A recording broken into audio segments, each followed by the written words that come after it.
Hello everyone and welcome to Action RPG Build Guide Edition. Today I'm ready to drop on you my new and improved Reign of Fire Sorcerer. As always, we will look at gameplay, skills, passives, gear, and of course break down the character sheet. Everything is timestamped in the description below if you need to bounce around. Let's not waste any time and jump right into this. Starting off with some gameplay. Now the skills I'm going to be using for this build are Teleport, Black Hole, Elemental Nova, Flame Ward, and Meteor. Now, Black Hole costs 197 mana. You have to be very careful about when you actually trigger this skill. Inside of Teleport, there is a node that after you use Teleport, you get a free skill. So you will notice that I normally only use Black Hole after I trigger a Teleport. That's how we keep our mana in the positive. Obviously, this is empowered content, and you can see the modifiers over here on the right.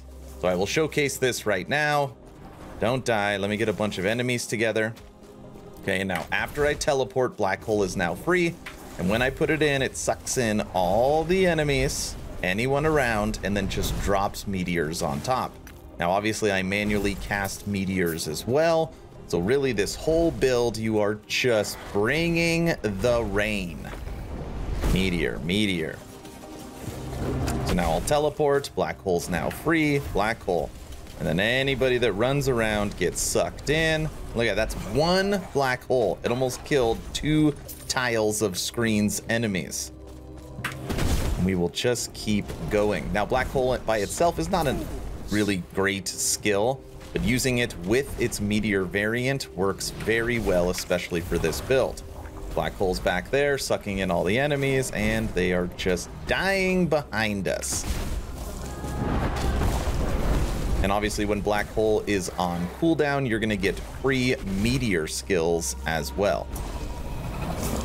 This is a good run, good enemy density. Black Hole free. You guys stay over there. We'll bring the rain on this. That was quick. Now, a lot of people say that single target is really difficult for this build, so let's test that with an empowered shade of Orbis, and you will see the skill modifiers on the right. All right, pop out of there. Pain, an eternity of pain. What is real? Oblivion.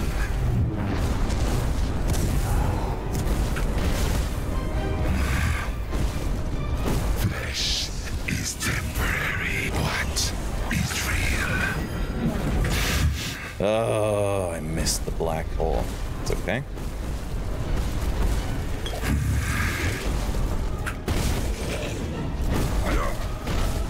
What is real? Oblivion.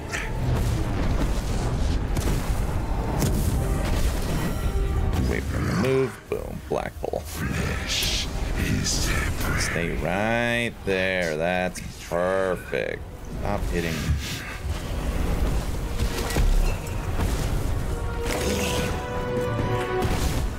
Come on, move. Stay. Flesh is temporary. What is real? This is the blood shade, if anybody was curious.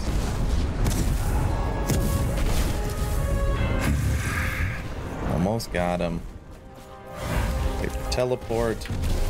Stay there. What is real? Just double metering on top of him, and you dead. Not too bad.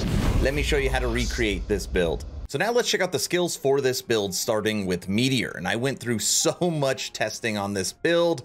I played it multiple times. I streamed it for over 6 hours, and I feel like it is in a really good spot.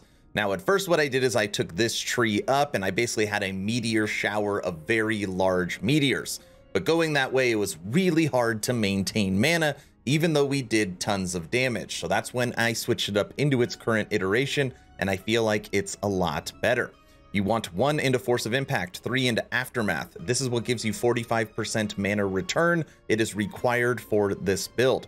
5 into Rapid Descent, 3 into Extinction, 3 into Astral Cataclysm, 5 into Crushing Force, 1 into Impact, and then 1 down here into Craterborn. Now, you do have an option still in this configuration, okay? If you can time where the enemy is going to be and when the meteor will fall, you can pull points out of rapid descent. I like being able to click where the meteor is going to be and for it to fall instantly. That is why I put the 5 points here. But if you want to get more damage out of this build, you could take those 5 points or 3 of those points and you can go down here into Craterborn. This is going to make it where for 4 seconds after you cast Meteor, you are going to get a buff to cast speed and fire damage. And that will also help, you know, that'll help all fire damage. So it'll help your Elemental Nova, it will help your Black Hole. So if you want a boost to general fire damage, you can go into Craterborn. But again, I like having the fall speed, but your personal preference. Moving over to Flame Ward. And this one I also changed a lot, but what's great about Flame Ward is it also gives you a buff to fire. You want 3 into Dilation, 5 into Infusion. This gives you 250% more fire damage. You want 2 into Stalwart Defense, 5 into Barrier, 1 into Desperate Defense, 1 into Astonish, 2 into Fuel the Flames, and 1 into Dual Aegis. Now what this means is that when Flame Ward triggers, you will do more damage and you will take less damage. And I kind of keep this on auto, not a numlock trick, but this node right here makes it with when you get stunned, it auto triggers Flame Ward. So really, I almost never have to manually push this button because in endgame for Last Epoch, you get stunned all the time. So just kind of a little added security blanket for survivability. Moving over to Teleport. I wish I had more points for Teleport. 22 is kind of the sweet spot. You want 1 into Plasma, 4 into Elemental Affinity, 1 into Elemental Dawn, 1 into Elemental Dusk, 1 into Elemental Midnight. And what these 3 will do is make it when you teleport, you cast Elemental Nova 3 times. Where you start, in the middle, and when you end. And what's cool about that is if the enemy is right here in the middle and you hit teleport, you literally dropped 3 Elemental Novas on their head and you do more damage because in here we have 2 into Crystal Passage, 4 into Time Dilation, 1 into Mana Tunnel, and 5 into Tunnel Finder. So Time Dilation makes it that you get stat buff duration at 80%. I wish it was at 100, which means that after you use teleport, your elemental damage goes up by 40%, and fire is an elemental damage, obviously. Now, when I was talking about Black Hole costing lots of mana, Mana Tunnel gives you a greater cooldown on teleport, but gives you a free spell after you cast it. That's how I was able to maintain my mana, and it works really well. Moving over to Black Hole. A lot of people don't like this skill. I think it's fine. You use a little tweaking.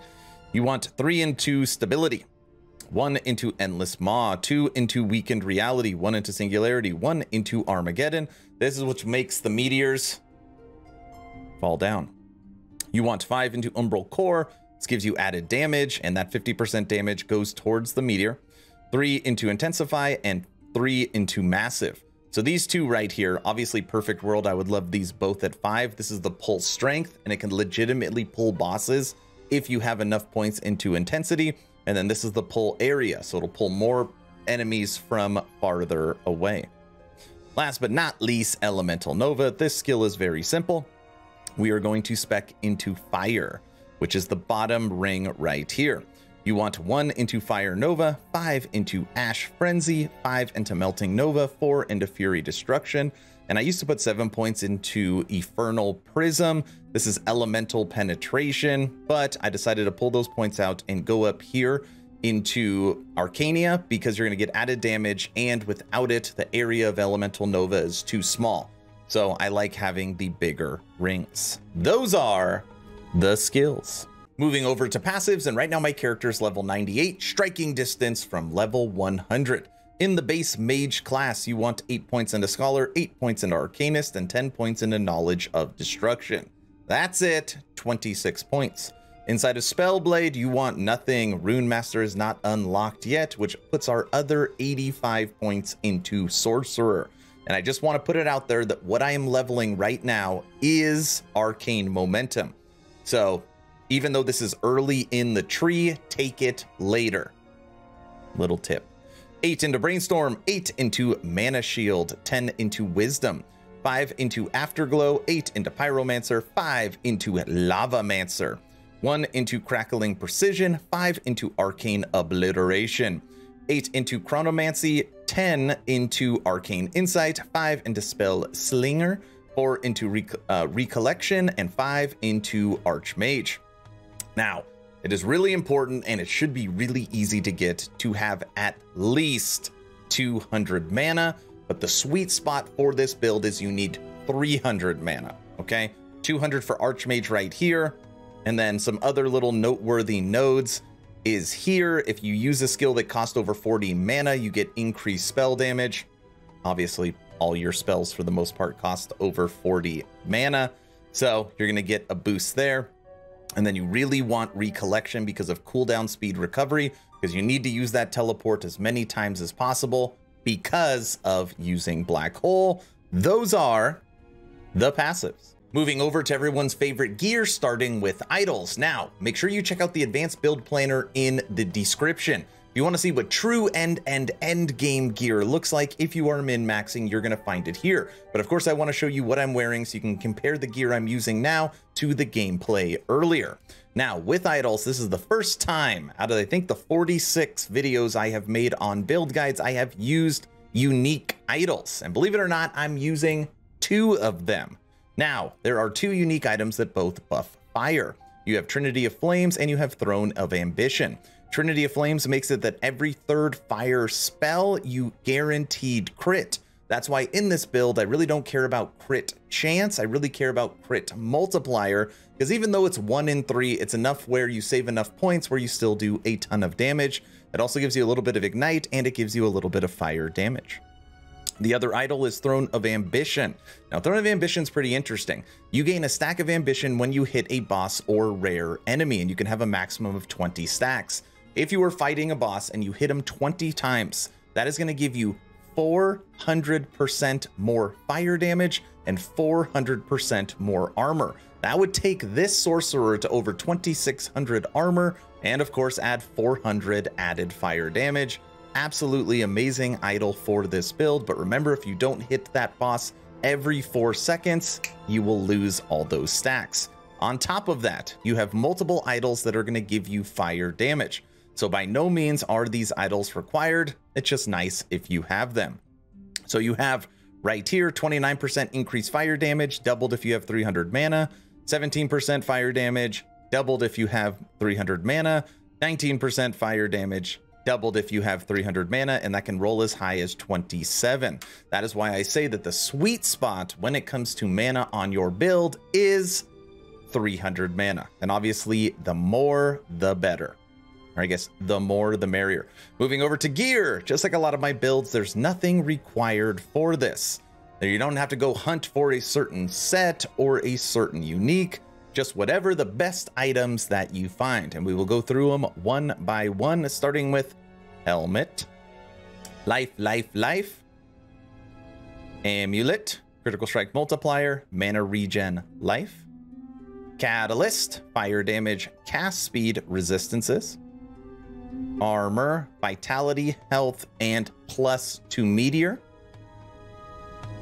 Weapon, Fire Damage, Spell Damage, Ignite, and almost a perfect rolled adaptive spell damage, Ring, Elemental Damage, Spell Health, Belt, Fire, Mana Regen, Ring, Spell Damage, Intelligence, Endurance, Health, Relic, Spell Damage, Intelligence, Boots, Life, and Gloves, Intelligence, and some Resistances. That is the gear. So now let's break down the character sheet for this Rain of Fire Sorcerer. I am level 98, Intelligence I have 78 points, Vitality 44, Movement Speed 28. Lightning, Cold, and Void are all maxed from Resistances, and the other 4 are not far behind. Fire's at 67, Physical 71, Poison's 50, and Necrotics at 66. Now, when you look at armor, it is low right now at 493, but after you use teleport, it jumps up to 609. And if you have 20 stacks of ambition, that's going to put it to 2600. Ward retention is at 317, cast speed's at 34, critical strike multipliers up to 308, And you can add another 90% to your Meteor, because inside of Meteor right here, we have critical strike multiplier with Cataclysm at 90. So really your Meteor critical strike multiplier is 400%. Continuing down the list, fire damage is 679 and spell damage is 390. Now remember, after you teleport and when you use Flame Ward, those numbers are going to jump up pretty dramatically. So I teleported and now I used Flame Ward. Fire damage is now up to 969%. When you look at defenses, endurance is at 52, endurance threshold's at 609, and critical strike avoidance is at 96. So even though right now my life is only at 2400 and I would like to see this at 3000, it's because right now our belt is not giving us any life and our gloves are not giving us any life.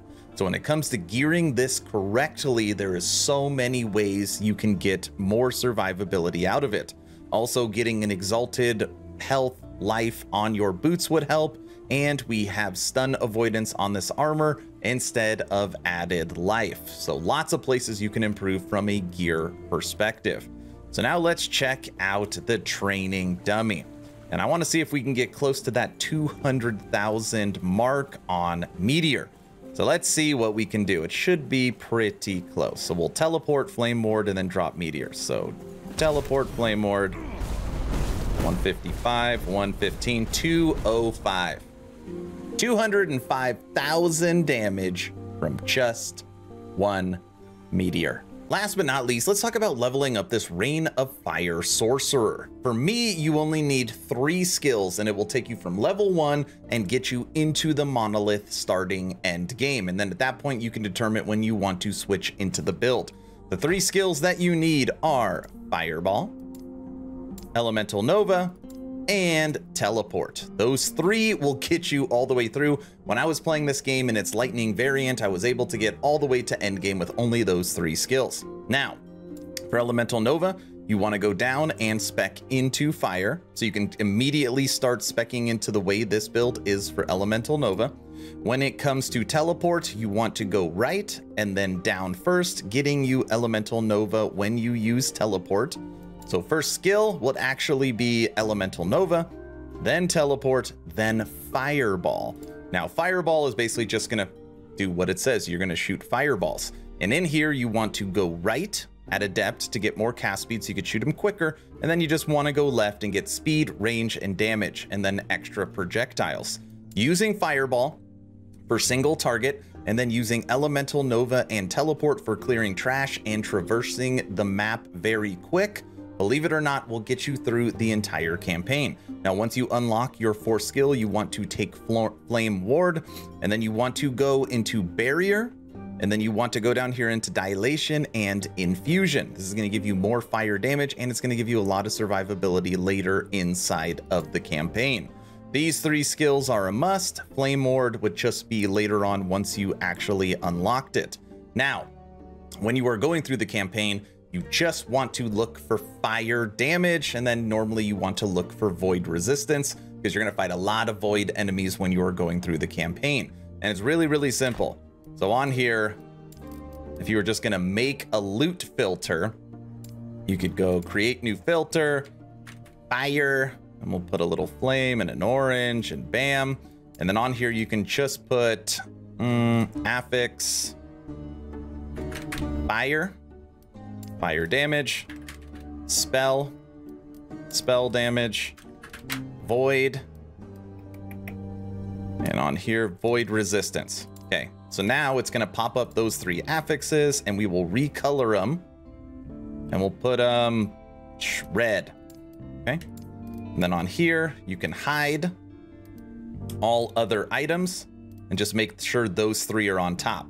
And then also you can put on here, you'd want to see idols, and then you'd want to see rarity, show rarity, set unique exalts. So that quick loot filter, I'm going to see all uniques, sets, and exalts. I'm going to see all items, and I'm going to see all items that drop with the spell, fire, and void resistance.